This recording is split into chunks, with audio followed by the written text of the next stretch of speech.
Hey, Danny, how are you? I'm very well, thank you, Doug. Pleased to be here. I wanted to tell you because I think this is going to relate a little bit to what we're going to talk about today. But yesterday I saw somebody was distributing pamphlets for a seminar that they were going to put on in my neighborhood about how to withhold orgasms. But nobody came. Oh my God. That's actually quite good. Thank you. I like it. Hey, everybody. Welcome to What Magic Is This? A podcast about magic, the occult, the esoteric, the paranormal, the supernatural, and the weird. My name is Douglas Batchelor, and today I am joined by a counselor and teacher, Dan Lowe. So, Danny, you are here for a very specific reason. Now, this is going to be another Fool's Gallery episode where we're going to be talking about somebody who is important within the realms which we find ourselves, not so much with the magic and the occult stuff, a bit more with the weird, I would say. I think, would that be a fair assessment, kind of weirder on the spectrum? Yeah. I mean, I could comment how I think Reich would feel about that. Right. But maybe we do a bit of an intro. Yeah, definitely. I think so. So today we're going to be talking about a man and his ideas, and more so, I think, his ideas. Before we really jump in, I got a flashback to when I first got interested in magic. So my earliest guide with magic was Robert Anton Wilson, I think. And in two of his books specifically, I think it was Cosmic Trigger 1, but more so in Cosmic Trigger 2, about some character who had some very out there ideas. And this man was named Wilhelm Reich. So on top of my infatuation with Robert Anton Wilson, I began to seek out as much and read about this Wilhelm Reich guy, as much as I could get a hold of, which was a little bit easy for me because I was in a university town that had one of the largest libraries with books on the shelf, and it had quite a few of Wilhelm Reich's books. So I spent about 6 months just reading as much about Wilhelm Reich as I could, and then I just kind of went more towards the magic stuff. But I don't think in that 6 months I even had a glimmer as to what Wilhelm Reich was about. I think I kind of was like, I think I know what he's saying, but I probably really don't. The reason that I have you here is because I think you came to Reich almost in the same way through Robert Anton Wilson. Is this correct? Mm-hmm. Yeah. Also in Cosmic Trigger. Okay. Or Cosmic Trigger 2, I think it was. That was one of the first interested me about it. Wilson, he writes about his therapy experiences, but also he mentions Reich and politics, because Reich wrote one of the first books applying psychotherapy to talk about political conditions, namely fascism. And it's called The Mass Psychology of Fascism. Robert Anton Wilson mentions that, and that kind of grabbed my attention. Yeah. You know, as you are when you're younger in university, it's like fascism. Fuck that shit. Yeah. And then I read the book and I was like, I don't really know what this guy's talking about. So before we really get in here, I need to ask you, Dan, who was Wilhelm Reich? Wilhelm Reich, he was an Austrian psychoanalyst.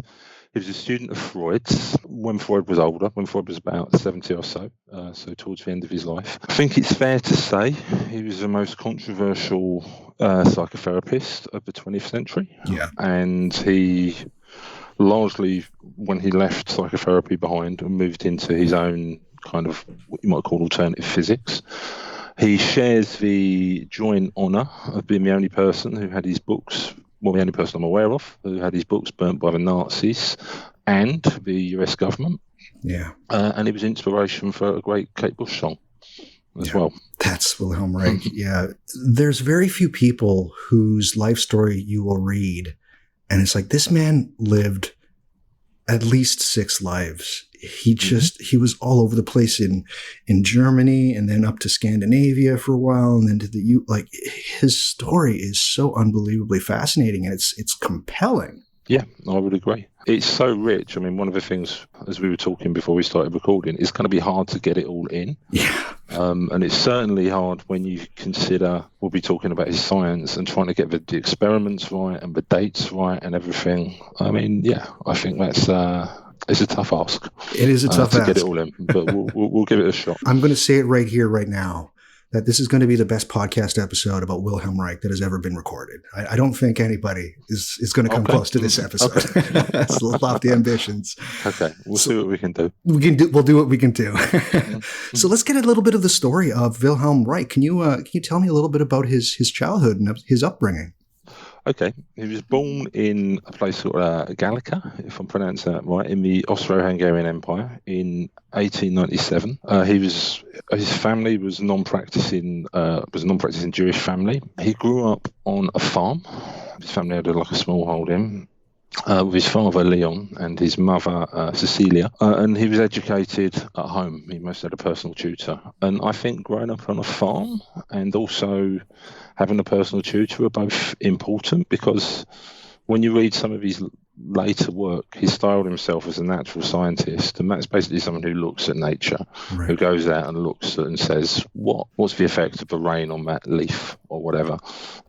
How is that tree growing? And you can see that throughout his writings, and it makes a lot of sense of some of the metaphors he uses.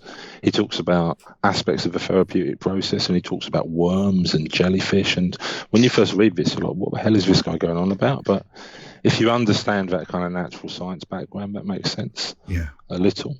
So to talk a little bit more about his childhood, one of the things that happened when he was 12, which maybe defined him, he noticed that his mother appeared to be having an affair with his tutor. And in very Freudian, you can see the rival. Freud says the son is a rival to the father.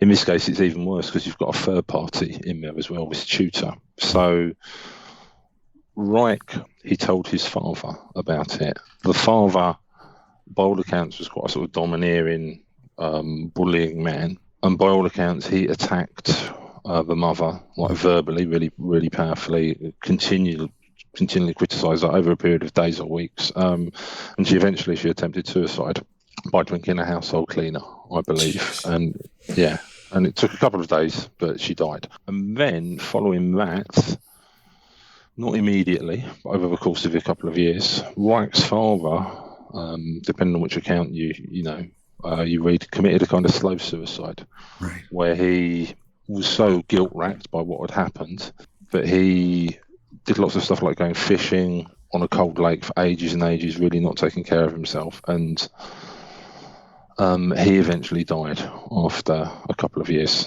Right. Okay. Reich, I think, was cared for by family for a little while in his later teens, and he ended up joining the army and fought in World War I. He was in the artillery, was he not?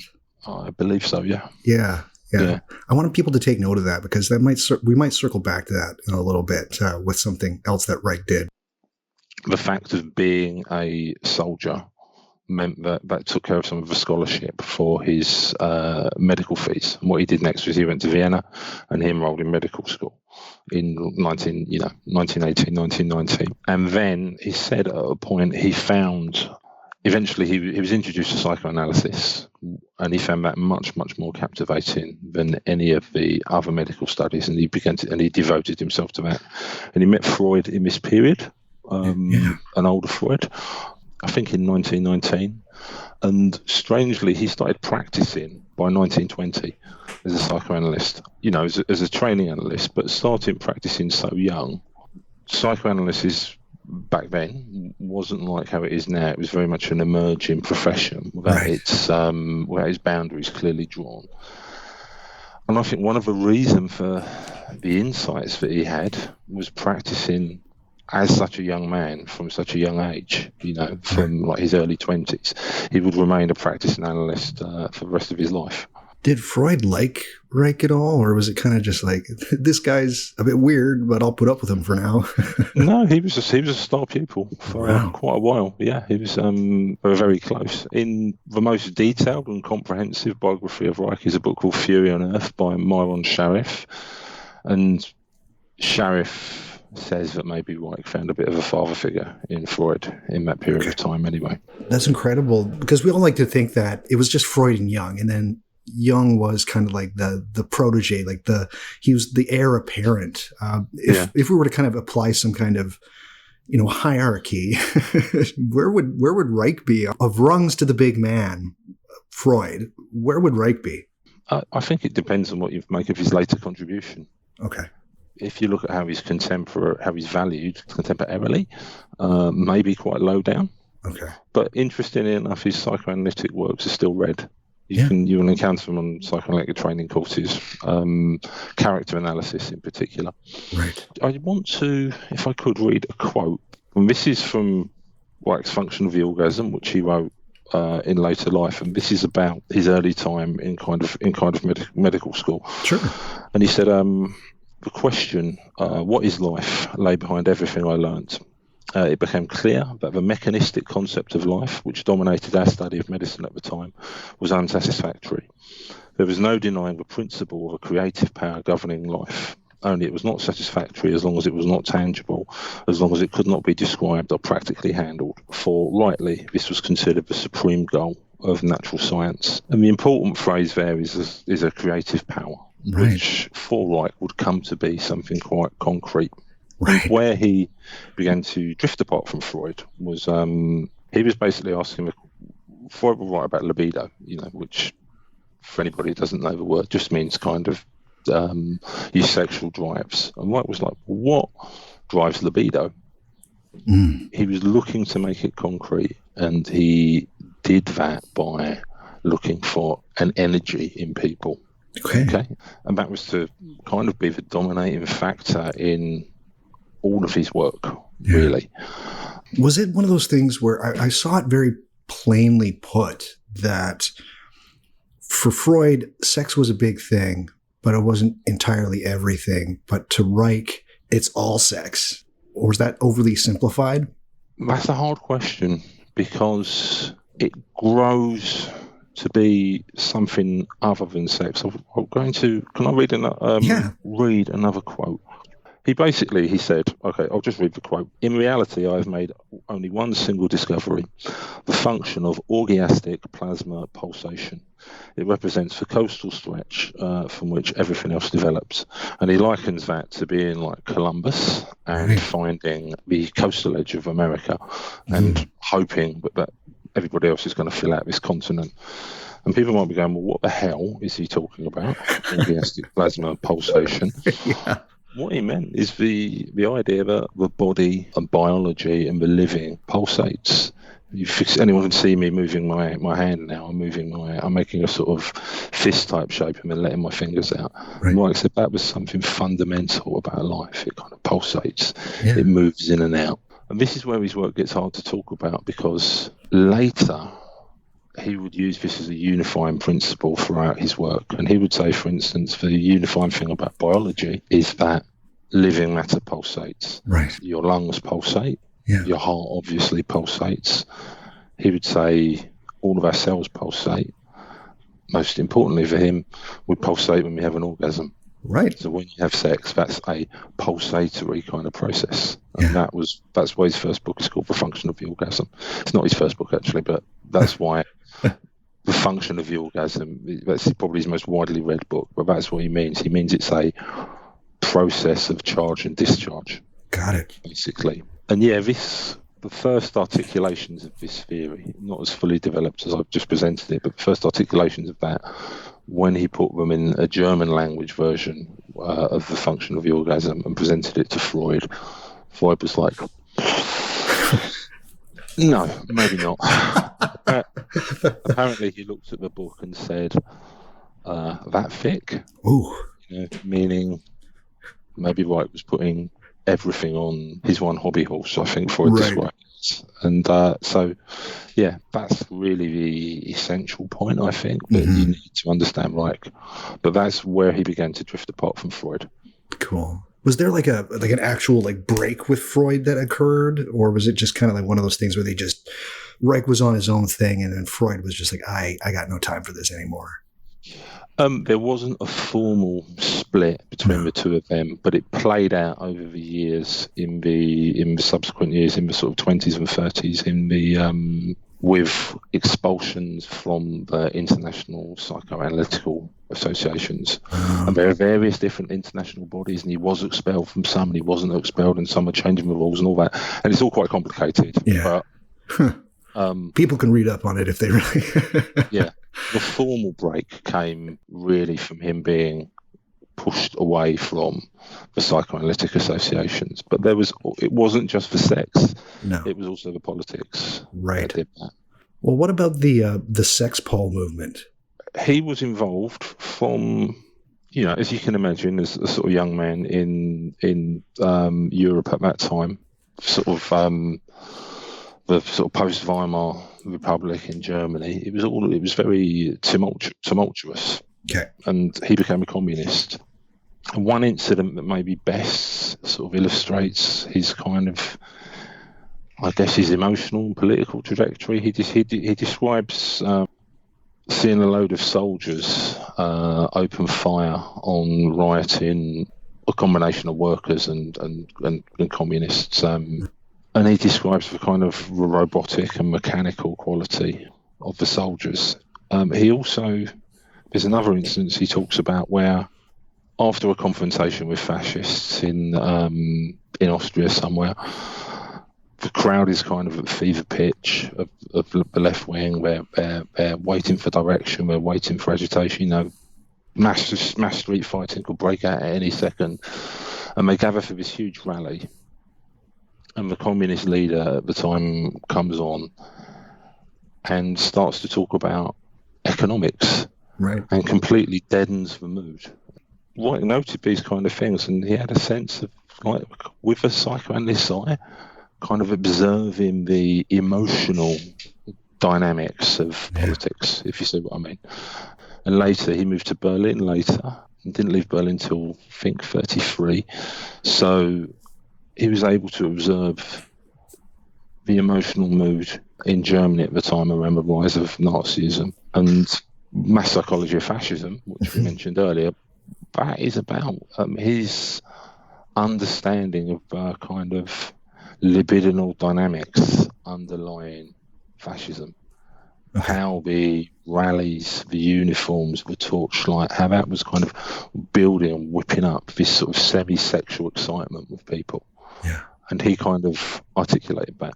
He was the first person, as far as I know, to make that clear link between psychoanalysis and politics. And that's the mass psychology of fascism. He set up these, correct me if I'm wrong, they were like institutions where he would get people to talk about their sex lives, and they would come to him, and these kind of like I think it's like Sex-pol centers or something like that. And then the communists found that these are happy people. These are not people that really want to work. So the communists kind of like kicked him out. Is that like also an oversimplification? In a way, I think what he was doing, he found that he was going out talking to workers on a kind of sexual hygiene basis, and people would say, these are our problems. Young people would say, we don't have anywhere to have sex because we don't have housing. They would say we don't have any contraception.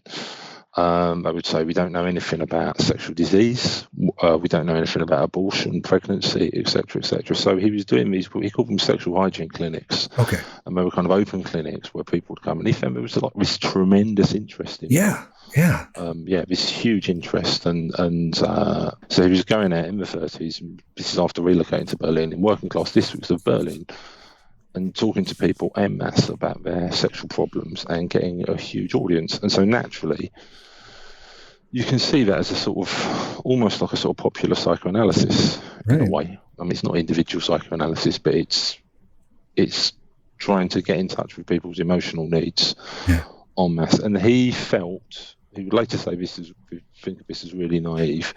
He thought this might, blunt some of the emotional energy of fascism, because he could see the suppressed sexuality at work in fascism. He thought, maybe if I can have his honest dialogue with people about sexuality, we can blunt some of that force. He would later comment that was quite a naive position. So that's the kind of Sex-pol stuff. The last book actually published of his writings, which only came out like 3 years ago, something like that, was the Sex-pol writings. Someone collected them in a nice edition. So I've not read that yet, but that's worth reading if you want to get an insight into his thinking at that time. For a while, he was communist, and then he fell out with communism. And communism kind of became an enemy to Reich a little bit. Yeah. He was aware that he was going to be on Nazi kind of wanted lists. Yeah. He was too political for the psychoanalysts and too psychoanalytical for the communists. So, one of the earlier innovations with Freud, around 1927 or so, he was put in charge of a technical seminar in Vienna, or he nominated himself to be in charge. And a technical seminar is like, how do we improve technique? How do we actually heal people? How do we make people better? And he felt Reich's innovation, which was born out of these long seminar discussions with people, was that it wasn't just what someone presented, free associations or dreams or whatever, which would be the standard practice at the time. It was the way in which they presented them as well. And it was the way in which a patient held themselves or talked about themselves or just their attitude. So we're talking about when people think of psychoanalysis, this is like the reclined couch kind of thing, and then they're not facing the psychologist or the psychiatrist. This is the era we're talking about. This is the thing that begins to step away from that and say, okay, this guy is lying on the couch, he's free associating, or he's telling me his dreams. Okay, but what's his vocal tone? Oh. How did he shake my hand when he came into the room? Did he grab my hand and shake it really hard? Was it really passive? Has he strode across the room? Is he trying to dominate? And he began to look at all these things and think, right, this is... And it eventually began to conceive of these things as kind of as symptoms or tells in themselves about the patient's character. And it's this stuff that he would work on and start bringing into the analysis. And eventually he arrived at the position, but the whole of the character can, in a sense, be seen as a symptom. So it's not just the words that they're saying while they're on the couch. It's everything as soon as they walk into the room. Yeah, and it's the way that person is might be a form of defense. Got it. And this began to move from a solely verbal phenomena to a physical one. So we'd start to look at the way that a person held themselves, the quality of a person's gaze, how tight their jaw was. And eventually, by the time he got to Norway, he began to breach kind of psychoanalytic protocol, and he was touching the patients and engaging in physical manipulation, and also importantly working with respiration as well. Breathing. Yeah. Okay. When people think of, I'm trying to go back in my mind, there's this episode of like Law and Order where one of the murderers or something like that is a Reichian therapist, and they break into his office. Yeah, they break into his office while he's with a patient, and he's got his hands on the patients. And so when people know even like a slight amount of Reichian therapy, it's very hands-on, right? Mm-hmm. That's a somewhat fair assessment, yeah? Yeah. That's heading into a taboo area. Yeah. Yeah. You can obviously have that sort of you can have that sort of treatment but it should be part of your contract with the therapist. But most, in my training, for instance, obviously it was entirely verbal and entirely, sitting in two chairs facing each other. The kind of interventions that Reich began to bring in. I mean, another thing was he would, when he became more interested in the body and the idea of what the body was doing, he began to see patients in the nude or semi-nude, which would be... Yeah, which you can imagine how... I'm all down. I'm just going to say it. If I can go into a psychiatrist's office naked, I'm all for that. They might not enjoy it, but I'm paying them. But that's much later. Yeah. That emerges in his work much later. I think what people need to understand about Wilhelm Reich, and we'll touch on this throughout this episode, is that he was a scientist first. His first mode of operation with anything was, I got to tinker with this, or I got to experiment with this. Of all the qualities of Wilhelm Reich, and there's some bad ones, but there's also some great ones. And it is just his absolute curiosity and his ability to, once he sees something, his first reaction is, I got to learn more about this, or I got to experiment with this. Yeah, that's sort of why I mentioned, the growing up on a farm. It's that observational capacity. It was huge, and you can see that at work on the couch. Yeah. Later, you'll see it in, which we'll get to. You'll see him work with, looking at clouds and looking at the weather. Right. But it's that same thing. Going, what is happening here? What can I see? Yeah. Let's head to the Bion experiments. That is Reich doing what we would consider like lab work in a way. Mm-hmm. The scientist Reich comes through. The Bion experiments, to give us the kind of little bit of a background and sort of recap. You've seen he's got this interest in nature. You've seen he's got this interest in energy. And we've seen he's got this observational capacity. At some point in, I think it was 1933, just after he arrived in Norway, in fact, he began to do lab work on protozoa, on amoeba. And people go, why on earth did he switch from working with people to working with microscopic life forms? But he's looking for his energy. He's looking for this, what is life, really? Right. What is life in people, and what is life? And I think it's succinctly put by Myron Sharif, again, in his biography, where he said he was trying to drive life into a corner and reduce it to its lowest terms. So simplify question. Yeah, what is life? What is life doing? So he began to look at protozoa. Controversial, this is the first and probably the worst of scientific heresies. He asked someone, a lab assistant, not someone who he was working with. He asked him, where do protozoa come from? And this guy said, looked very shocked and surprised and said, they come from the air, of course. And he goes, they come from the air? Yeah. Protozoa are apparently meant to just drift in randomly. No one really knows how. And form in the cultures that you're looking at. It just happens if you leave them out. And he was a little bit suspicious of the sort of ease and thoughtlessness of this explanation. So he began to work on looking at protozoa, trying to observe where they came from. And he felt he observed in decaying plant matter. He was observing at a level of magnification that people didn't normally go up to. Right. Which he was criticised for later, but he said he wasn't interested in the fine details of the forms. He was interested in the processes happening. And like the behaviours of them itself. Yeah. And he felt he could see in this decaying matter small particles or vesicles, he calls them, detaching themselves and going off for a little kind of swim in the surrounding fluid and later clumping together and forming protozoa. So, and this is so controversial because the idea is that the normal idea is that life happened in the primordial soup. Life occurred by a random interplay of chemicals millions and millions of years ago, and that's how life was created.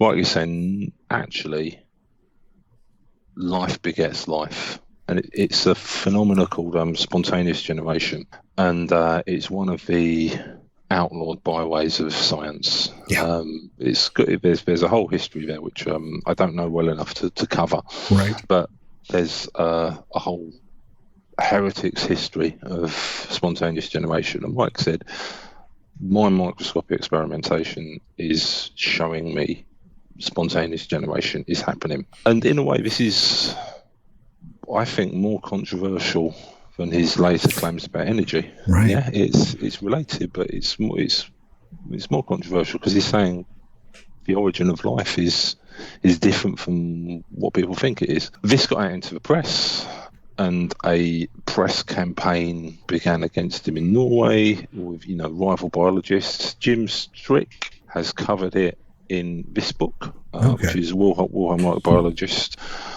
and he's got a really, really detailed history of basically what he used in Norway and the early Bion experiments. And there's the implication, not the implication or inference of proof in there that it was caught up to do with rival funding bids from, I think, the Rockefeller Institute, and some rival scientists didn't like his work because they thought he might take funding away from them, as well as kind of outraging scientific propriety at the time. But anyway, it was a really bruising and brutal campaign that lasted for a long time. That formed the backdrop of him leaving Norway. But he didn't leave Norway. I don't think he was driven out of Norway because of this controversy. He chose to leave Norway because he could see which way the war was going. Yeah. He knew that Norway would be eventually invaded and feared for his safety as a kind of, as a Jewish Freudian, ex-Freudian psychoanalytic communist. He was not someone who was going to be safe. No. So, where did he go to? The States. And he settled in Forest Hill in New York, or Forest Hills maybe, and it wasn't an overnight thing. He'd sent one of his colleagues before him. They settled up, they got a nice house there, and he began a psychoanalytic practice. He's in New York. He's still carrying out these experiments and all these different cultures, and he's working also with inorganic material, and he's observing Bionist reactions, these small particles, also in organic material, like iron. And there was one culture of ocean sand that he was keeping in his basement. He noticed a seeming kind of light phenomena associated with that, like this kind of luminescence. And he was always observing. So he wondered what that was, and so he tried to isolate the phenomena. Firstly, by removing the culture, but he found he couldn't quite get rid of it. It was still there. Okay. Lesser, but still there. He had the cultures in a metal box, I believe, and he stripped out the box, washed it, washed all the plates in water, left it for a couple of days, but still he couldn't get rid of this phenomena. And eventually his inquiries in this, and this is the thing, when people dismiss him as a madman, the process I'm about to describe took a couple of years. Right. So it wasn't just some schizophrenic leap of faith out of the blue overnight, but he was, I believe, out in Maine, eventually moved to and would set up an observatory, and he was looking at the stars with a telescope, and he found when he looked at deep space, he saw something that reminded him of a phenomenon in the box. He said, this is why I can't get rid of it, because this energy is present in the atmosphere. Right. He felt. He also experimented with different lenses when he was looking at this phenomenon. He's like, it's not in my brain. I see this with various forms of observation. So I know I'm seeing something, and I'm not crazy. Yeah, but I mean, that's referencing a specific type of energy phenomena that he stated he saw in the atmosphere, which people can see. You can go outside, and on a good day, you'll see this. If you look up in the sky, you will see these little kind of whirling particles. You would think this must be the interaction of light with the retina in the backs of my eyes. But Reich, he tested these through different lenses and magnification, and they seem to get bigger under magnification. So it seems to me to be something that's external. Yeah. He also called those particles bions.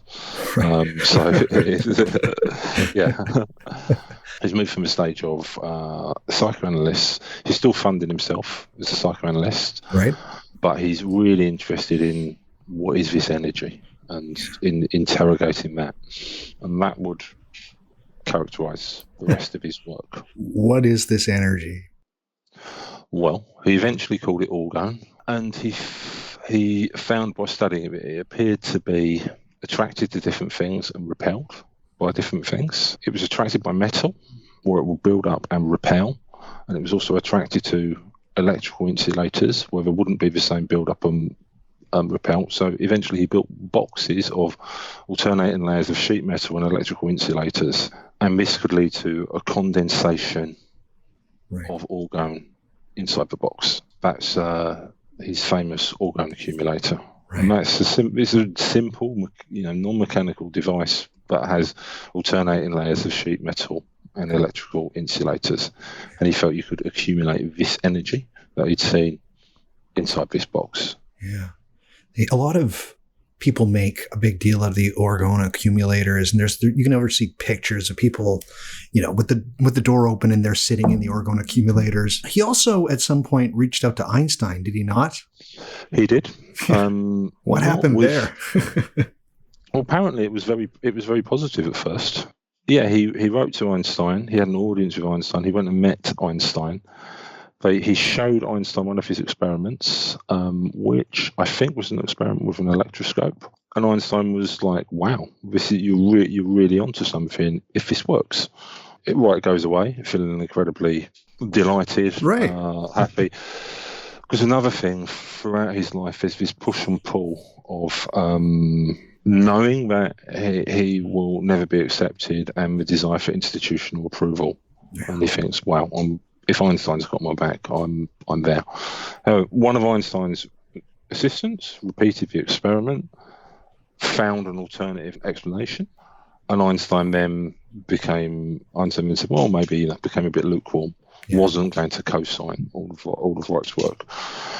Reich then starts thinking, oh no, his word is going to get around that I've been rejected by Einstein, and started to badger Einstein a little bit. So I think, can you support me in this way? Relationships became frosty and break off. And I think didn't he at one point say that he thinks that it was communists somehow got to Einstein, or is that something that people tacked on later? I think he did face criticism. He did face attacks from communists, and a lot of the articles. The first article that really sunk him, a magazine called The New Republic, and it was by Mildred Eddy Brady. Okay.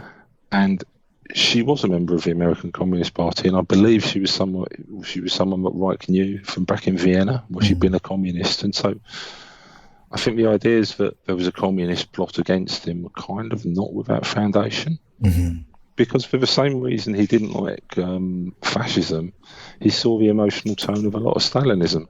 Right. And said, this is not great. These are sick people. Yeah, he was an early adopter in that sense. And as such, he was their enemy. And of course, he'd broken with the communists back in the early 30s. So there's that split. What is Orgonon? Oh, Orgonon is the name of the institution of where he eventually lived. In Maine. He bought some land there, built an observatory, living quarters, and carried out all his experimental work there. And it's immortalised in the Kate Bush song, I Still Dream of Orgonon. And that would have been in the late 40s that he bought that. And he eventually ended up moving there full time, relocating and dedicating himself to his experimental work. For a while he maintained a practice in New York and travelled between the two, but eventually he was he located full time there. And one thing that's maybe left out of this is that he had quite a lot of interest at the time. He had a lot of people around him. He wasn't just doing this on his own. No, there was a whole kind of institute there going on. There was I don't know the range of how many people exactly, but it wasn't just Reich on his own. People would come and study under him, and they would help him with experimentation. Yeah. Like it was. And there were people repeating his experiments all over the world as well. There was a press, there was journals, there was all sorts of stuff happening. Yeah. One of the more interesting stories that I came across was, let me know if you know about this, is I think it's called Oranur. Yeah, that's where it all goes. Well, I was going to say where it all goes crazy. Maybe it's maybe for a cynical observer, it's gone crazy a while before. Right. But what the fuck happened there? He got some radium. He had the idea that after having been interested in seeing the nuclear bomb go down in 1945, had a huge effect on kind of everyone. Reich's he was thinking maybe the energy that I've discovered can do something to radioactive energy. Maybe it can neutralize it in some way. So he took some radium, I think it was like 1 milligram of radium, and put it in an accumulator. This is, and I'm skipping over here, but proper experimental protocols were observed. It was all done properly, handled with lead gloves, all the rest of it. And this tiny amount of radium, and it was put in an accumulator. And it was a 20-ply accumulator, which means it had 20 alternating layers of metal and insulator. And we had one outside, as just in I think an iron box as a control. And this was in the experiment start. I think he got the radium in December 1950.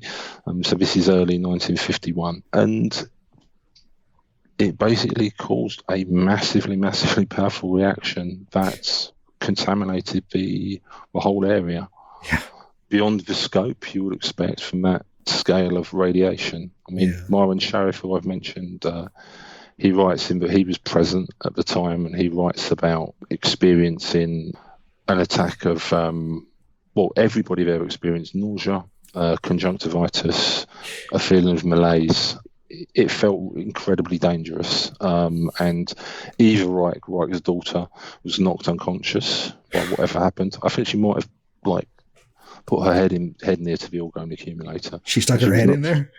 Possibly, yeah, I think so. And she was knocked cold out.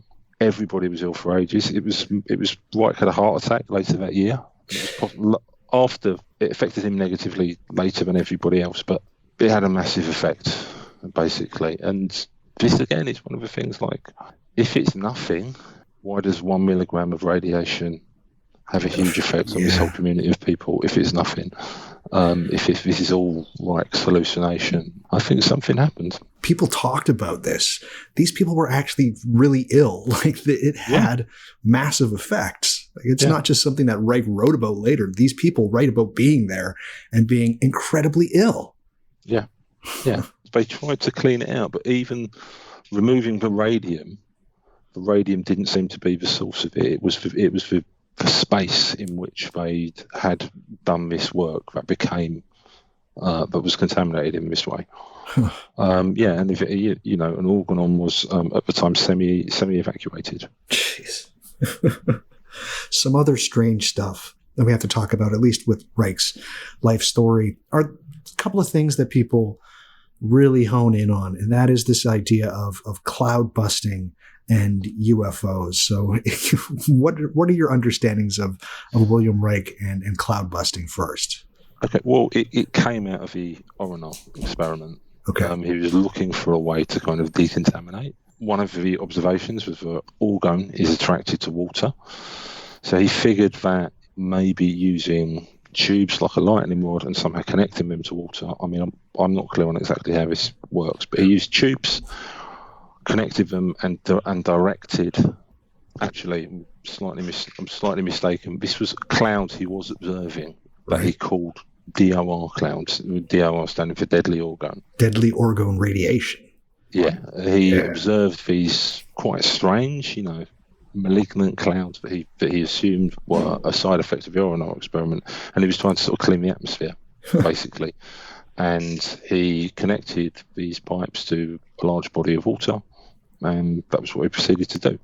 This idea of atmosphere manipulation, it eventually led into, he was contracted by, I don't know exactly how they were aware that he was saying he could make wine, but he was contacted by some people who were growing blueberries in Maine, and he went and did some work for them with his cloudbuster, or maybe several cloudbusters, on the back of a truck, and because they had a drought there at the time, and the weird thing is it actually worked. Right.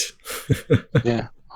And there was a similar experiment later. There were a number of experiments, but there was another one in Arizona, which I believe was actually televised, which is some footage I'd love to see. Yeah. Also, the same result. I think a lot of us might have seen this, especially if you do like a really cursory search of Wilhelm Reich. There's a series of tubes, and they're attached to each other, and some cables running off the tubes, and they're pointed at the sky. And the reason I talked about Reich being in the artillery is that these things look almost exactly like an artillery gun. Yeah, totally. Yeah, and also, if anybody's seen the Kate Bush video, which I'm sure everybody has, that's what's at the top of the hill. Right. Is Reich's weather manipulation device, the Cloudbuster. For sure. And he used these for another thing as well, because actually, I'll preface it this way. People were fascinated by the ideas of UFOs at the time. Mm-hmm. Carl Jung wrote about UFOs a little bit later on, but people were starting to really direct their attention ever since the Kenneth Arnold sighting. And Reich was one of those people who decided, again, his curiosity. He got a couple of books and he started reading about UFOs. So what can you tell us about Reich's dalliance with the interstellar phenomena? I know that, as you say, he read about it first. He believed in it, apparently, became concerned about it, and I believe that he saw UFOs associated, and he directed the Cloudbuster at them. Yeah. There's something he writes about that he mentions. He writes about his too muchness. Yeah. It's a lot to take on. I'm conscious that, as we've been talking, I think, have I got over what I really like about him? and what I think is really positive, or am I just relaying this increasingly crazy tale? And maybe it's the latter. Yeah. And the UFOs is the kind of the cherry on the cake of a kind of crazy tale. So it's what people really concentrate on when they try to say that Wilhelm Reich is crazy, but how he got to looking at UFOs is incredibly interesting. People were seeing UFOs. He was seeing UFOs. His students were seeing UFOs. They followed him to Arizona where he saw UFOs. They followed him back to Maine. He set up a camera, and he would take time-lapse photography of the stars. And this is what he says. He says that some of the stars that I see when I just take one individual photograph, when I take that film out, process it, and then I go through a different camera doing a time-lapse, some of the stars disappear. They're gone, right? And he's like, are these in some way related to Orgone? So again, his stuff wasn't just like, I see UFOs and I'm going to run out with my Cloudbuster and try and zap them. It came from a scientific curiosity. Like things happen with Wilhelm Reich, and this is where the story, I think, as far as the U.S. is concerned, and specifically the 20th century, I think things get very dark. So what happens with Reich towards the end of his life? Well, there've always been rumors spread about him since early on. Was it Otto Fenchel, I think, was one of the psychoanalysts who, when he went to the States, started to spread the rumour that Reich was schizophrenic, and then had treatment for schizophrenia and was in a lunatic asylum. And this became widespread in the analytical community, and lots of people believed it. Not true. Then we have the article by Brady, as I said, which attacked him because of his earlier work on sex. Lots of people would say there's improper practice going on, having orgies, etc., all that kind of stuff. The article was called The Strange Case of Wilhelm Reich, and basically said this guy's a complete lunatic and a fraud, right, etc. And the American Food and Drug Administration eventually began a case against him because using an unauthorized medical device, which would be the accumulator. I mean, there's all sorts of crazy, again, slanderous stuff that Reich said. The Orgone accumulator could increase your sexual potency. It could cure cancer. And he never said any of those sort of stuff. So if you read what he wrote with a cautious scientific tone. The Food and Drug Administration started building this case in the early 50s. So the FDA, they got an injunction against the use of their devices, but one of his therapists, a guy called Silver, I can't remember his first name, actually moved one across state lines, which was a technical breach of the injunction. They took both of them to court for breach of the injunction.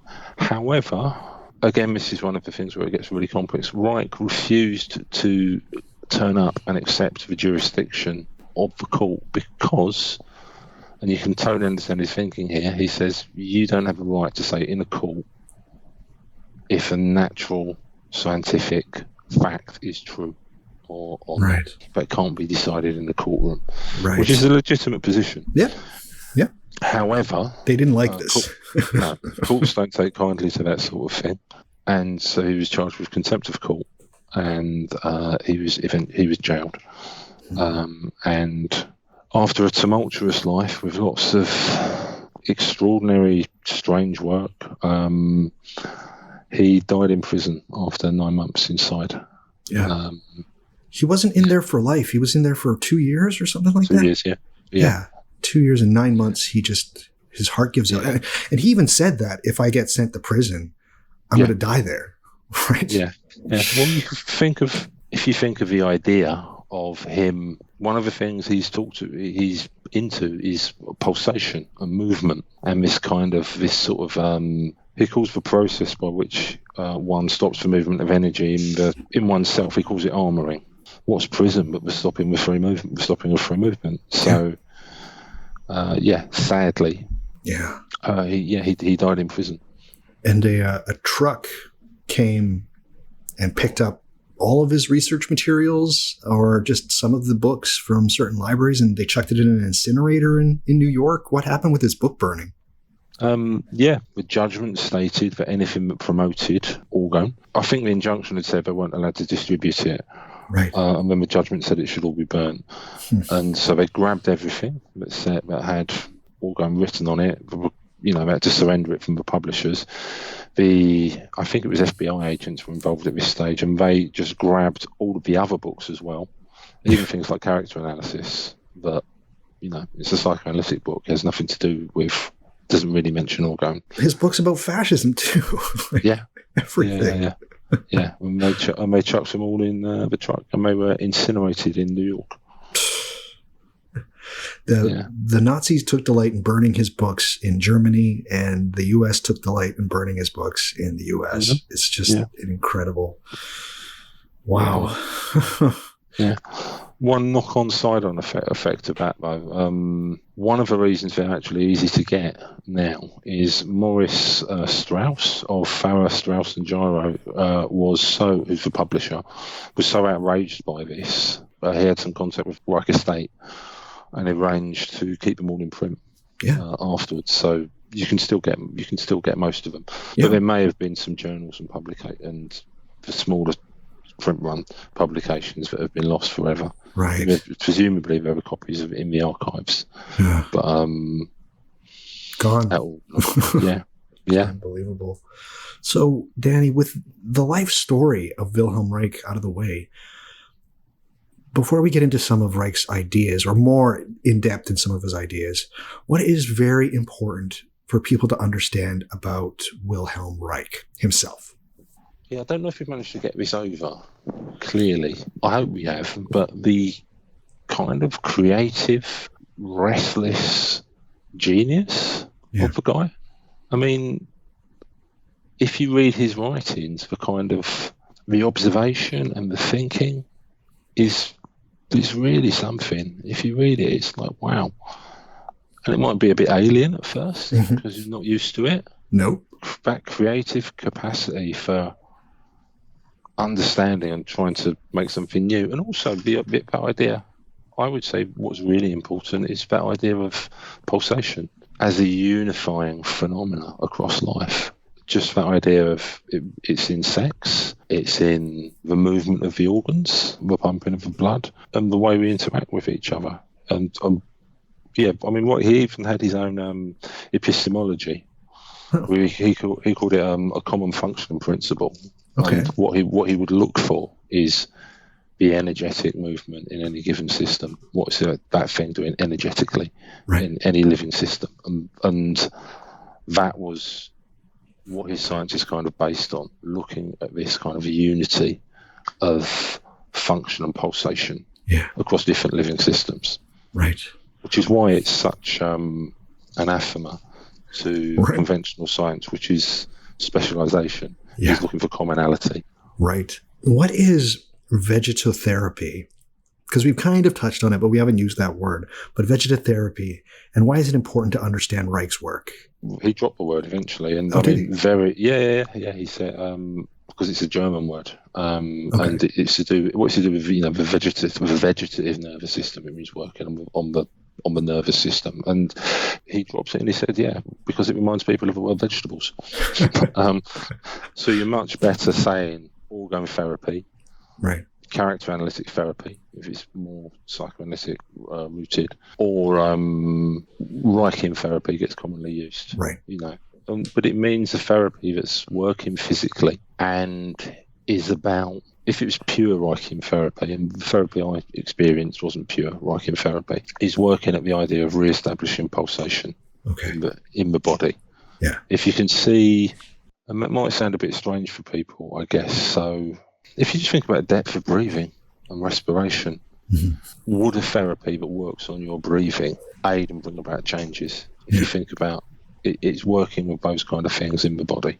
Got it. The word armoring gets used a lot. So I think this is something that people should probably concentrate on particularly. But what is armoring, and how did Reich see it working? It's basically holdings in the body that prevent the movement of energy. That's what Reich would say. I mean, he wrote a schema of this, and therapists don't necessarily stick to this, but where different areas going down the body, like so there's ocular, oral, thoracic, diaphragmatic, pelvic, and there'll be particular holdings across the whole body, but each of these areas. I think it's probably best illustrated by an anecdote. Sure. That's okay. If I give a therapeutic anecdote, before I did my longest stint of therapy, I did some work with at a workshop. It was just a one-day thing. And I did an hour-and-a-half session with a German Austrian therapist, actually, called Tina Lindemann. And there was no verbal therapy involved. It was a series of different physical manipulations that lasted about, and with emphasis on respiration, but lasted for about 90 minutes. And one of those, she got me to bite her arm. Okay. Just her forearm. And it wasn't a hard bite, just like very sort of just almost like just tensing the jaw around that. Okay.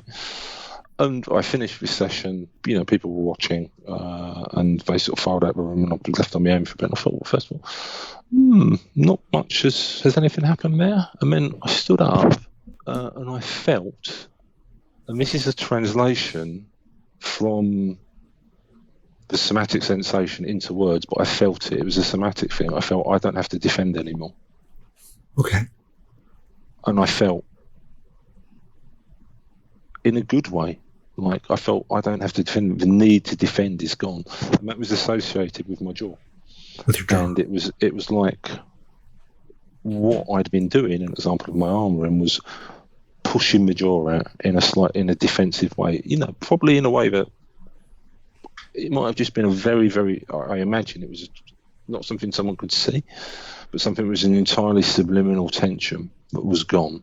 Okay. And with that went the attitude. That's incredible. So yeah. You first walked out and you're just kind of like, I don't know what's going on. And then it just was like out of the blue. You were like, hey, I don't have to keep up with this bullshit anymore. Was that kind of like what it was? It was. I don't have to defend anymore. If I could just read a bit from Reich. Sure. Just read a quote. It's precisely the physical process of repression that demands our keenest attention. It never ceases to be surprising how the loosening of a muscular spasm not only releases the vegetative energy, but over and over, this reproduces a memory of a situation in infancy in which the repression occurred. It can be said that every muscular rigidity contains the history and meaning of its origins. Now, I didn't have a memory. I didn't remember what made me call out, but I can remember the emotional tenor that accompanied that. I remember wanting, I can certainly remember thinking I need to be a bit more macho, a bit tougher. Yeah. And that kind of, Clint Eastwood kind of jaw thing coming on. I can remember that. And it just went. Gone. And yeah. It's funny because even guys like Robert Anton Wilson in Cosmic Trigger 2, he was seeing a Reichian therapist, and he had something called like an Orgone gun. And Robert Anton Wilson talks about how he has these eye problems. My sight is terrible. And the therapist takes this gun and he just kind of like points it in between or puts it on his Robert Anton Wilson's head, and then just starts asking him about his eyes. And he says, like, how long have they hurt? And Robert Anton Wilson says, well, I kept having these dreams about a demon taking ground glass shards and shoving them into my eye. And the doctor, the Reichian therapist, finishes with his Orgone gun. He's like, all right, bye. See you later. And apparently Robert Anton Wilson never had the pain in his eyes again. Does this armoring for yourself, do you feel it coming back, or is it completely gone? I wouldn't say it's completely gone at all. No.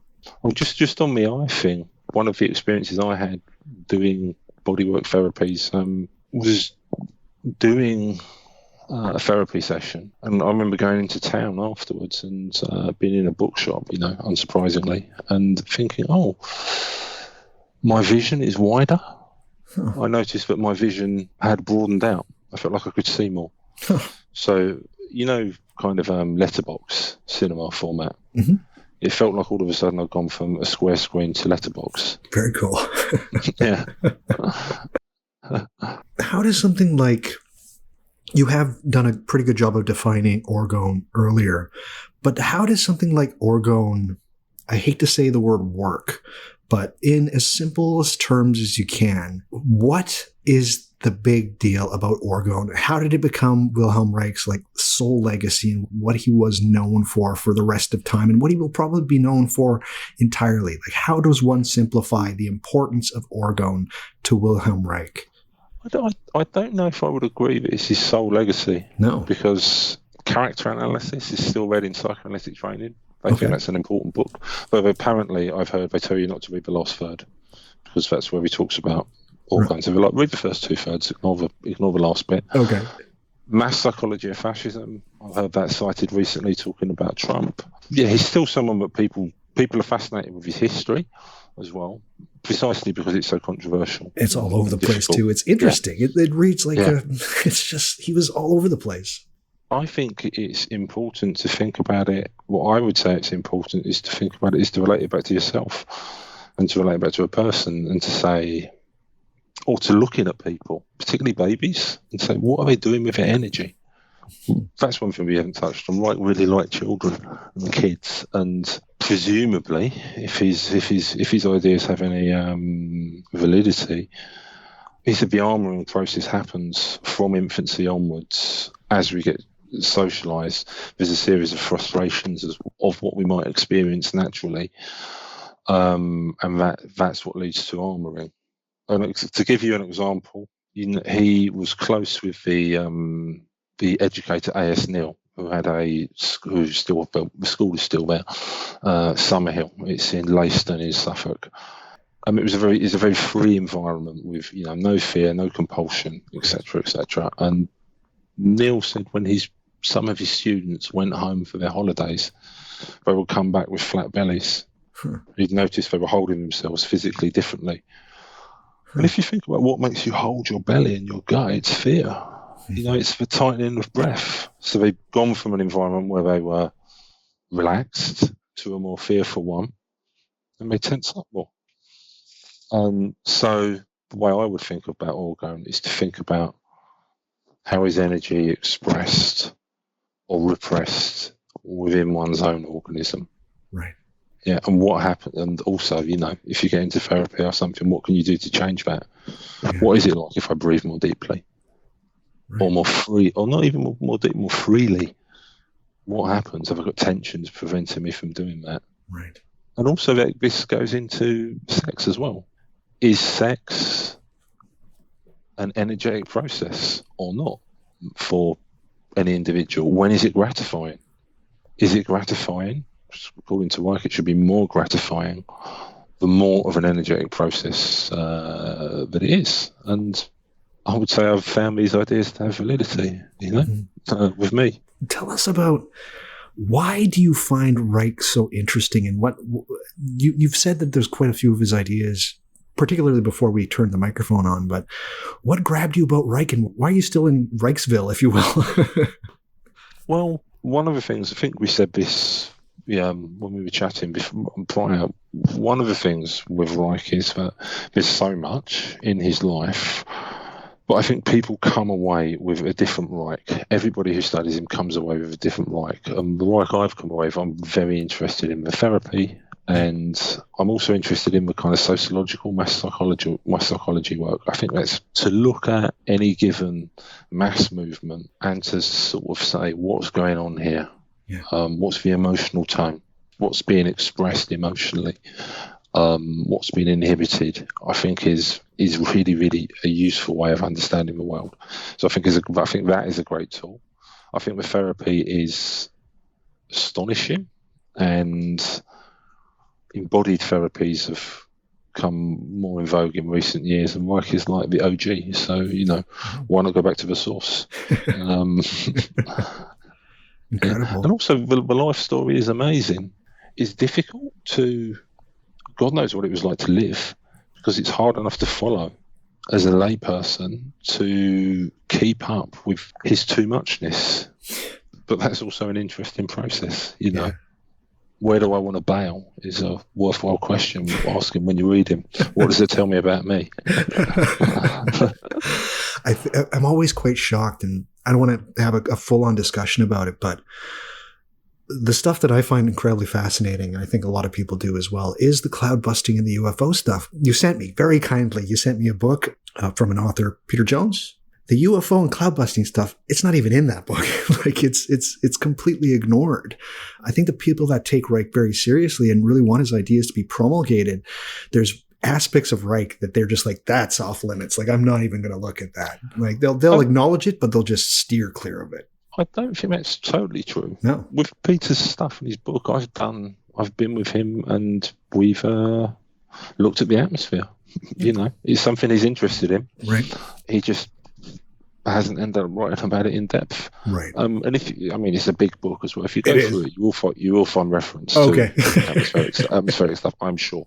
Okay. I think Reich is interesting because he continually pushes you beyond the bounds of propriety. Yeah. That's one of the things that reading him does. You know, and people have to kind of limit themselves. They have to go, right, I'm going to do therapy. Right. I can see quite naturally there's this red thread of pulsation that leads to his work we're talking about. I can see that clearly. You start off with psychoanalysts, you go into character armor, you go into muscular armor, you know, the bodily armor, you go into pulsation and orgasm, you go into what's happening on pulsation on a microbiological level, and then you go into the energetics behind the pulsation, and then you go into the physics. This is also happening in the atmosphere. And then you go, okay, cloudbusting and UFOs. Right. And there's a red thread there that connects it all. You can see it pretty clearly. Yeah. Do I want to engage in that in my professional life? Right. Well, no, because I don't have the time and intellectual capacity. It's fascinating, right. But I you know, you've got to have a cutoff point, I think. For sure. Reich was in his 60s when he passed away, or was his late 50s? I think about 60. Yeah, he was in his early 60s. 57. He was born in 1897. So yeah. The entire breadth of his work is staggering, and you can find one book by Reich, and it's almost like it's written by a near different person than this other book that you picked up that he wrote a little bit earlier in his career. It is really unbelievable.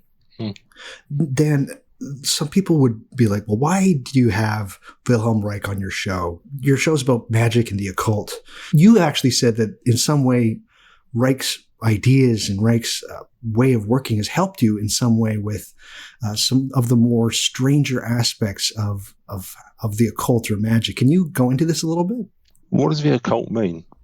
It's hidden. It's hidden. Right? Yeah. Okay. The stuff I'm talking about, my experiences with therapy, they were hidden from me. Yeah. The body is hidden from a lot of us, even though it is literally right here, is literally what we are. The relationship between physicality and emotion is something that a lot of us kind of is occulted to. A lot of us is hidden. So I think you can do yourself a lot of favors by having a look at it. Right. That's what I would say, you know, in a nutshell. Yeah. Most of us are interested in working on ourselves, right? Yeah. If you want to work on yourself, this is a powerful and frankly an amazing tool. It's an astonishing set of tools. Right. You know, and I'm also reminded of Israel Regardie as well. He said, if you want to engage in any sort of occult work, you need to do psychoanalysis. And Regardie was a Reichian therapist.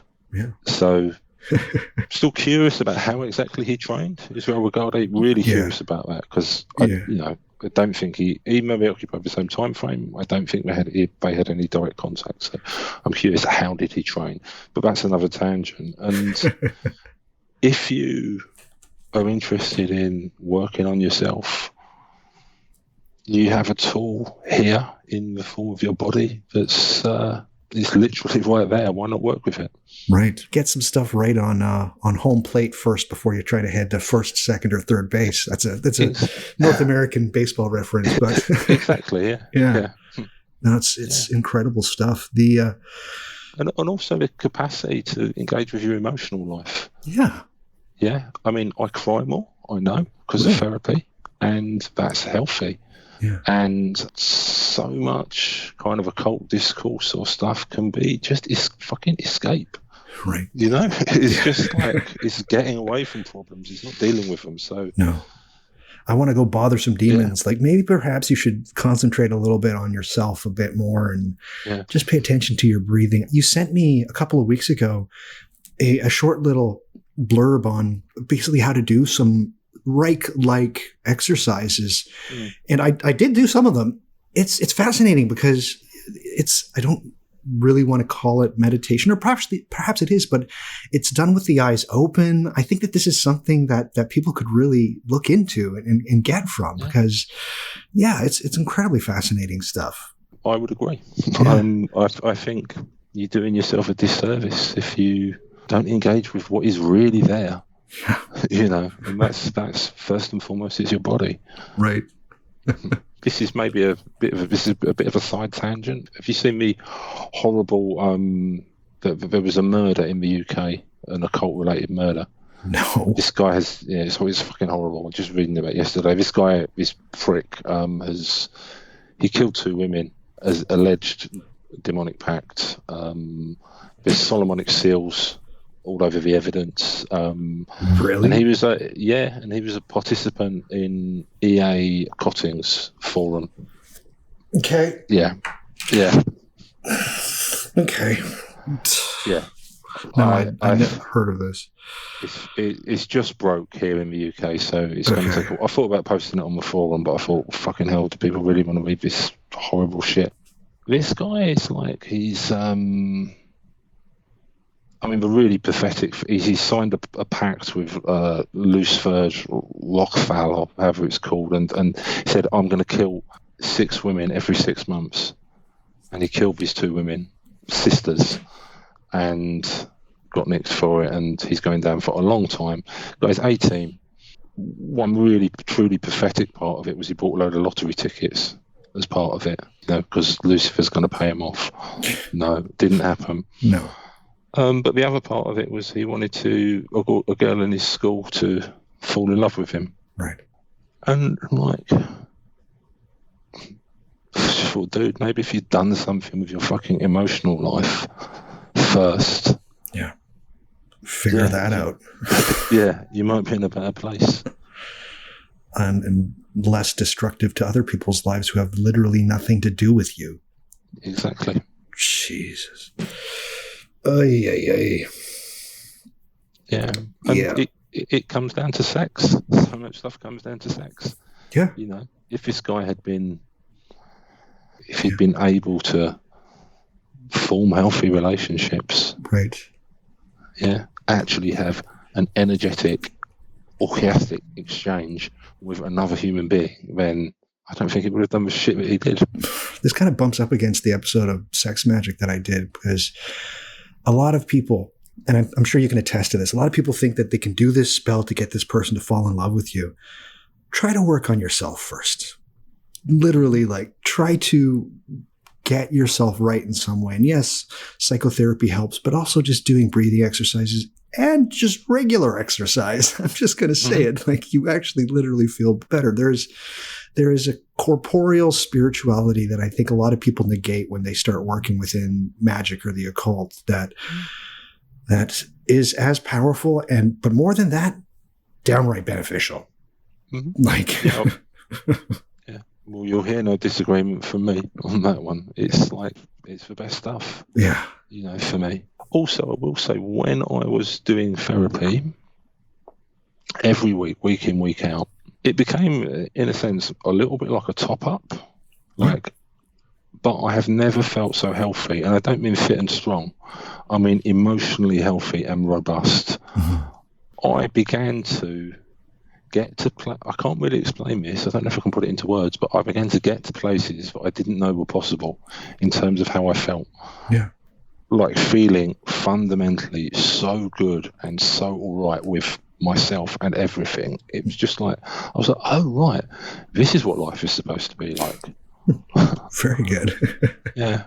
I remember, because the only other thing that gets me to feel like that is the Alexander technique, which I'm also interested in, which is another story. But I remember being at an doing some Alexander technique stuff, a couple of days after I'd done a Reich thing, an Alexander technique class, a couple of days after I'd done a Reich in therapy session. And I just remember sitting in the room and just literally pulsing with joy, ecstasy from the cells upwards, and just sitting there just pulsing with incredible good feeling. Yeah. That was corporeal, as you say. Yeah. And it's being able to tap into those sort of experiences that's one of the interesting things for me about this stuff. that's in a sense, that's why Reich has credit for me. Right. In that I will give the stuff I find challenging time, right, because the therapeutic work has delivered so much. That's one of the things that people, I'll actually divert and say this. Reich hasn't gone away.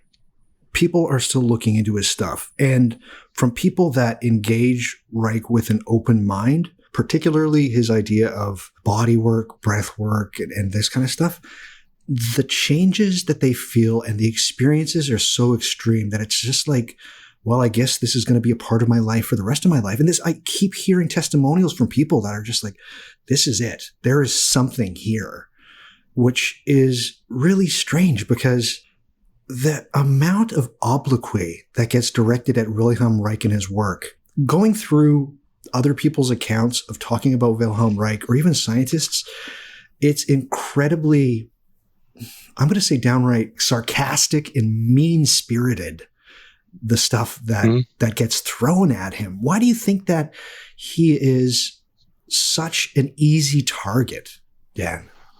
Well, it's easier to go with the flow than go against it. And people have been knocking him and slandering him since the 30s. So why not go in that direction? It's harder to go in the other direction. That's one reason. But also, if I can tell you by way of a slight anecdote. Sure. We mentioned the Summerhill School.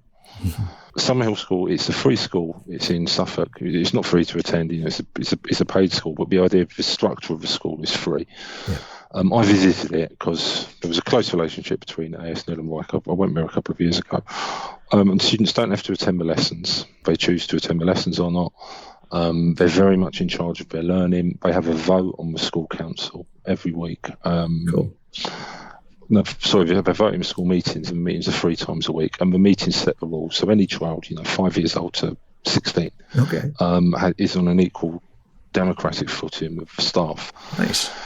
And I find whenever I tell people about that, about the school, as I've talked about it on social media and I've talked about it elsewhere, there's always like someone in the comments who wants to tell me how it's wrong and that it won't work and that it's wrong and it's flawed and somehow. And like beyond the realms of normal conversation, discourse, there's someone who is like, no, actually, it's wrong. Yeah. And I think people experience it as a kind of provocation. Right. And I think that's, I mean, he talks about this, he calls it, the emotional plague. It's when people have powerfully irrational reactions to freer situations. Yeah, and that's, I'll tell you something else as well, which is tangential and related. Sure. I sat in one of those meetings when I visited, and it was amazing because what I saw was bog standard negotiation of rules stuff. But then there was one kid who was 8 who'd been bugging some of the other kids somehow. And these kids, amongst themselves, with minimal input from the adults, negotiated an effective censure for him amongst themselves. He had advocates, he had defenders, he had witnesses, and it was just like this mini kind of, and it wasn't oppressive. Yeah. It was this amazing democratic negotiation / therapy session that took place. And it was quite incredible, but as I was watching it, part of me didn't believe it was real. And I think it was interacting with my own armouring somehow. It was firing something off in me that was incredibly optimistic and happy, and there was another part of my brain going, no. So that's maybe something that goes on with Reich's work. The idea that there is this force, this thing, I think, really gets people's hackles up. When Reich, he worked tirelessly on his ideas, and to him to basically say like, well, there's this substance and it's related to sex, immediately people are going to be like, absolutely not. Do you think it's entirely just because of taboos or something like that? Or do you think that well, the idea of this stuff, if Reich is correct, let's assume he is, right, then we're all armoured. Yeah. what we're armoured against is our fears. And what I would say the biggest fear of all is genital fear. Yeah. And we are armoured against the sensation of sexual pleasure. Yeah, so we've all got a degree of fear that's located in our hips, he would say. So when people have this reaction to his work, I think part of it is doing something with that. I mean, and I don't, having said that, I don't want to say that some of his critics aren't right, and some of his critics, some of the criticisms of his experimental technique are valid. I don't want to be a Reich said it, therefore it must be true. If you don't agree with it, you're armoured, or victim of the emotional plague. I don't really indulge in that kind of name calling. That's really facile, but at the same time, I think there might be something in that, Yeah. If only for a year, a lot of people just really devoted time to researching more of Reich's work, or at least trying some of his experiments. Do you think that some of what Wilhelm Reich said will be proven in some way scientifically? Well, on one hand, no, because his reputation is so bad. Yeah. On the other hand, maybe. This book, to refer again to Jim Strick's book, he details the Bion stuff. He details a load of stuff at the end. Well, he details 3 different experimenters who have repeated stuff, some directly repeating repetitions of Reich's work, some not, but in the same area, who have effectively repeated them. Right. Some of them, they're all people that have found the Bions to, if you repeat Reich's experiment, a lot of the attacks on him said his experimental technique was flawed. Right. And these people say, no, that's not the case. Some of them disagree with the interpretation. They don't agree with his interpretations, but they said, yeah, we get the same phenomena. It's like that with the Orgone accumulators. We haven't talked about it, but I've sat in them. There's a phenomena. It's a real thing. Does it mean Reich was right? I don't know. But there's a real phenomena there. Yeah. You can feel it, So let's talk about the Orgone accumulators, because a lot of people do know about these. You've explained what they are. What was the point of these things, and what did they do? And as you said, if you can share an experience of being in one, I would love that. Well, my experience of being in one was sitting at a friend's house, sitting in it, and it's something quite subtle. I mean, what's really infuriating is some of the descriptions you read of them from people who really hate Reich, where it's going to cure cancer. He said it could cure cancer. He said it will, make you have orgasms out your eyeballs, and it's like it's nothing like that. No. It's subtle. You feel something quite subtle. It's a little bit like static electricity, but it isn't. And your body temperature goes up. I had my temperature taken when I was in one, and it went up. I can't remember by how much, but it was a cold night. But I took my jacket off and got inside. Didn't need my jacket again. My temperature went up. And it's basically if you think that Orgone exists, if you think it can help in regards of health, it's a way of kind of building up the charge in the organism. And it's meant to be very good for burns. There's no experience of that, but it's meant to be very good for burn treatments. Did you see the blue light and stuff like that? Or is it... No. Yeah, some people talk about if they keep their eyes open, the hue to their eyesight kind of goes blue. Yeah. I've seen it on another occasion. Yeah, but I can't really explain the experiment. I don't know the details enough, so I'll leave it out. Okay. It was in a vacuum tube, where it's not meant to be. But there it was. People can build these, right? Their own, right? Yeah. You find the instructions. But there's all this orgonite stuff, which is just like... I mean, to someone who's a cynic, it's going to sound like angels arguing about how many angels on a pinhead. But to someone who is, I'm a bit like, you'll find loads of stuff about the orgonite online, and it's people making their own weird confections, and it's like, I don't know, man. I'm like, go and read Reich. Right. This is where it started. Do that. Yeah. And the depth and breadth of Reich's work I'm reading versus someone selling orgonite pyramids on their Etsy store. Right. It's kind of like, yeah, well, but yeah, people can build them. You can make an accumulator if you've got the space. You can make orgone blankets. Yeah. You can build small accumulators and see if there's any phenomenon attached.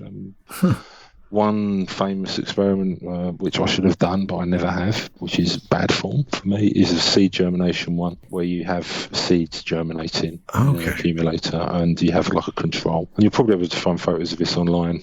The seed germination in the accumulator is they're usually always bigger. They're always bigger. Yeah, apparently so. Huh. Yeah, that would definitely be something worth trying.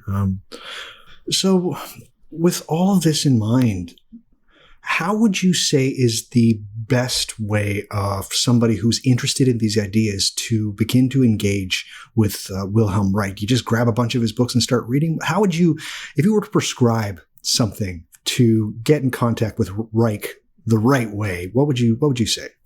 Well, it depends on what interests you the most. We talked about pulling out different Reichs. What interests you the most? Okay. I would say read him and read the secondary material.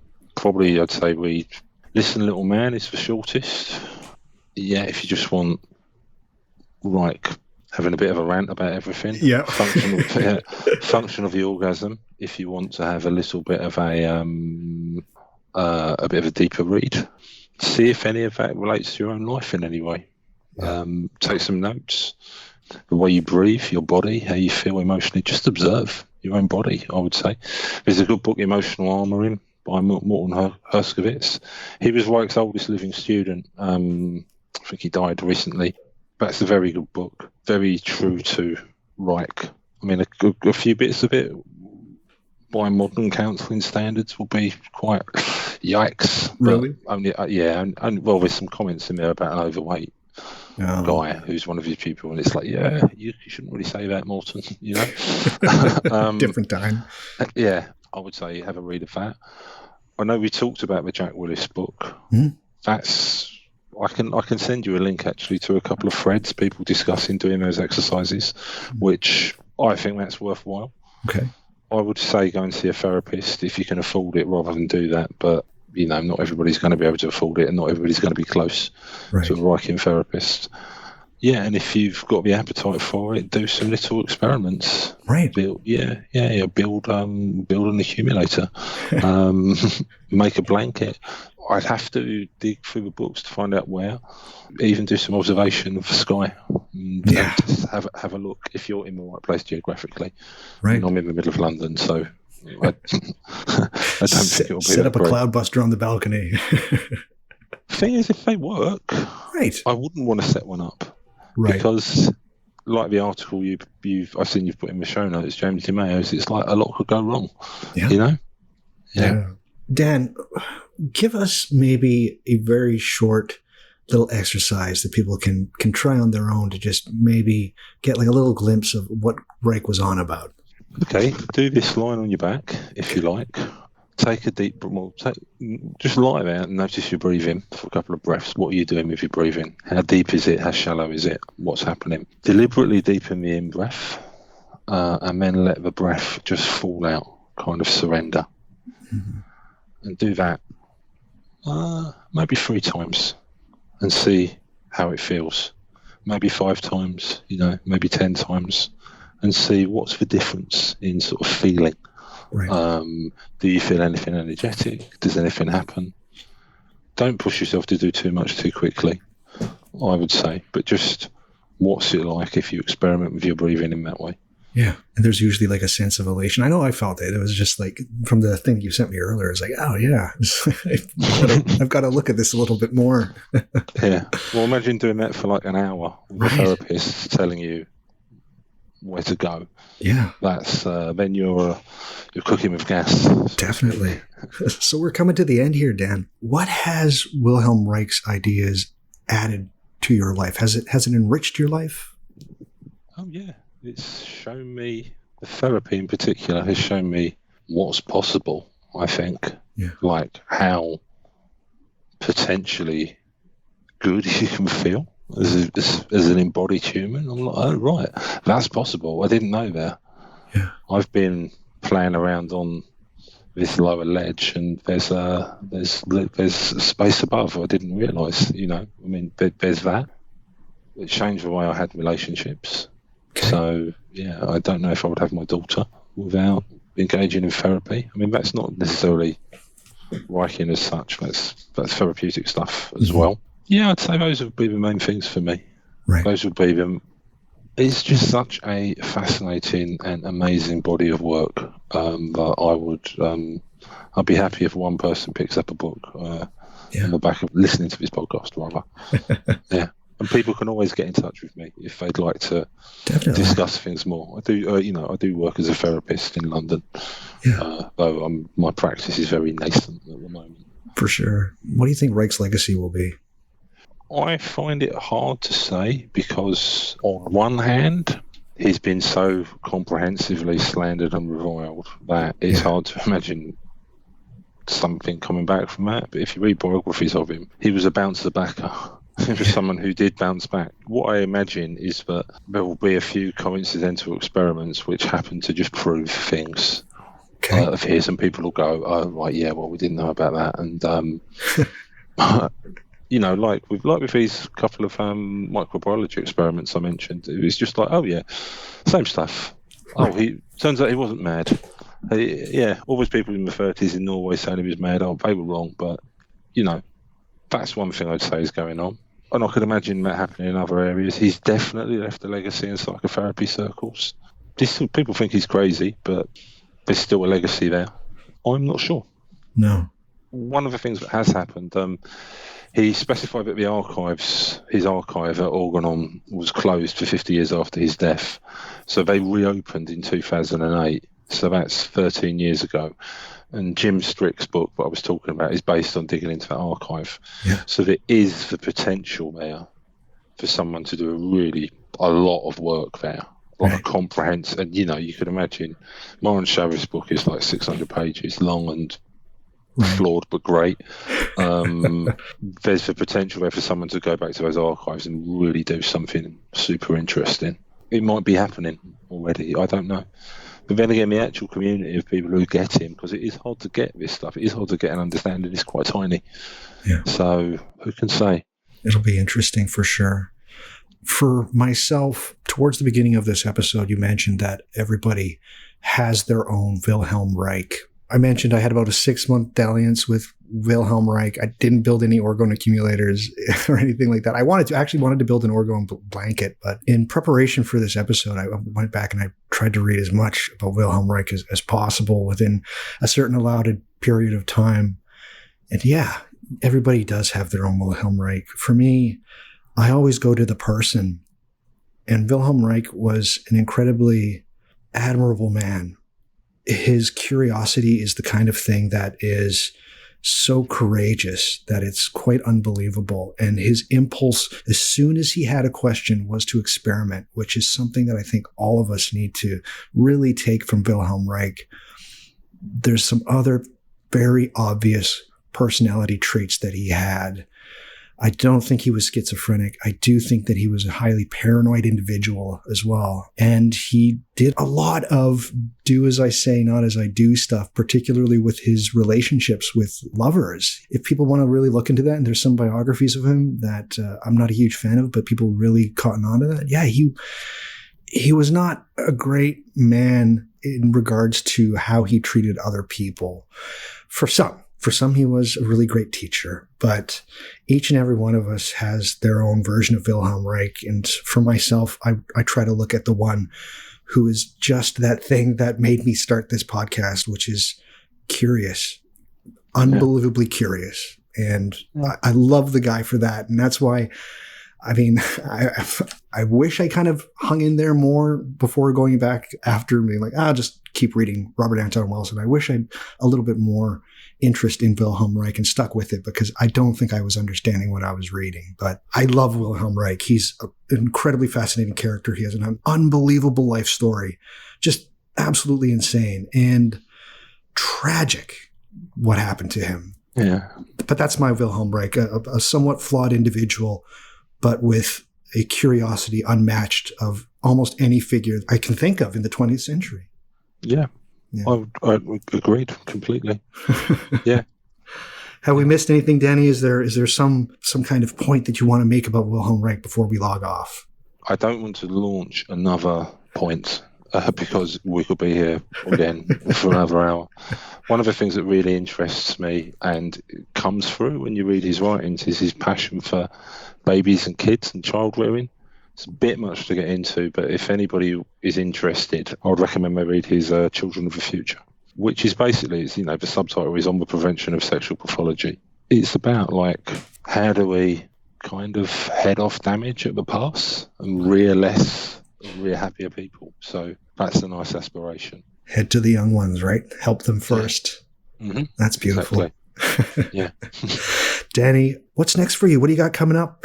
You said that you've got some kind of counseling, some therapy that you want to start. Well, I've got a kind of very nascent therapy practice in London that I need to build on. I've still not built the website yet, otherwise we would have it to link, but that will be done soon. When it is available, I will definitely link to it on the show notes for sure. Continuing with trying to build a career in therapy, really.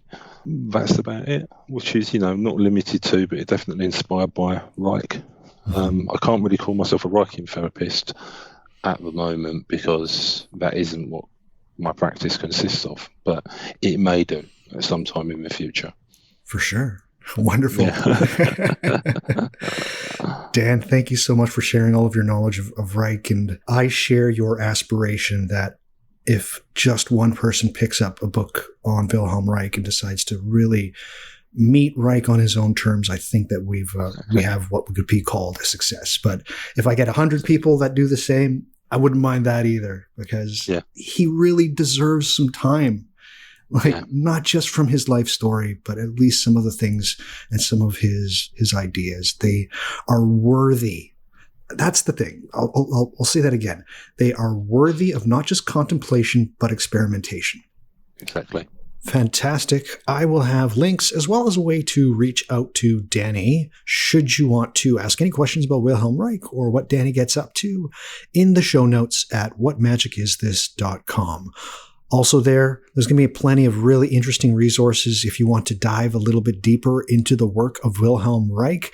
The show notes for this one, they're going to be pretty good, so please check those out because I think they're going to be fantastic, and I hope that you enjoy them as well. Also on whatmagicisthis.com, you can find a link to my Twitter account, to my Instagram account, as well as my Facebook account. If you enjoy the show, please leave a review on either iTunes or Stitcher or any place that you can leave a review.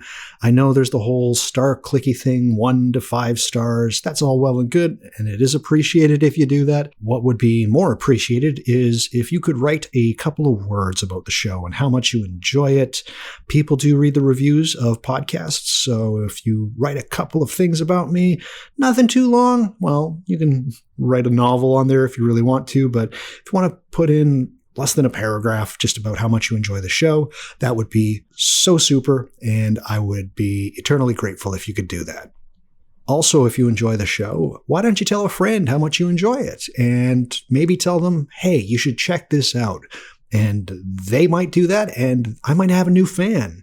And hopefully they do the same and tell somebody else. I really enjoy word of mouth. I think it actually is the best way of spreading the word as far as the work that I do and things that I get up to. So if you want to get that word of mouth going, tell somebody else about the program, let them know how much you love it. And if you purchased one of the t-shirts, wear it out all the time. And maybe somebody will ask you about it and you'll be able to tell them about this wonderful podcast. If you want to support the work that I do here on What Magic Is This, the very best way of doing that is through the Patreon that I have set up. That is patreon.com/whatmagicisthis. I put up exclusive episodes up there. Sometimes they're video, sometimes they're audio, and people absolutely love them. These aren't just, 10 to 12 minute things. These are full length episodes. They're mostly about an hour long, and they can be about things like gods and deities, or the kind of magic that I get up to, or how to utilize dream journals, and all of those wonderful things. That's on Patreon. So I have about 2 to 3 episodes released on the main podcast. There's about 2 bits of extra material every month on the Patreon account. And truthfully, most of my favorite stuff that I've done since starting this podcast have been in the Patreon. That's where you get to see the kind of magic and ideas that really get me going and that I really enjoy and can't wait to share. So I love the regular podcast. It is great. It is wonderful. But the stuff that I really love, that's going to be on the Patreon. So patreon.com/whatmagicisthis. Head there. It's only $7 a month. That's all I'm asking. I really want people to get involved in this, and there's no other tiers besides that one. Just makes things easier. If you do not like the whole subscribe to the Patreon thing, but you still want to support the show, I have a bunch of PayPal me links on whatmagicisthis.com. Click on one of those PayPal me links and you can send me $5, you can send me $10, $20, $5,000. Any amount helps. Each and every dollar that gets donated through the PayPal goes directly back into making this podcast run. Basically, a hosting space, website, all of that fine stuff. So one thing to keep in mind, though, is that you do not get the exclusive content if you only donate through PayPal. That is pretty much a Patreon exclusive. And again, only $7 a month. All of those things can be found at whatmagicisthis.com. Dan, thank you so much for being on What Magic Is This? You're welcome. That was great. That's the show, everybody. Please come on back to What Magic Is This? We'll talk about this cloud-busting UFO sighting, but more particularly and more importantly, the how to get rid of your armor and just be mindful of your armor stuff that surrounds this world that we inhabit right now. So until then, I want you all to stay healthy, stay hopeful, and stay luminous. We will talk at you soon. Bye-bye, everybody. Bye-bye.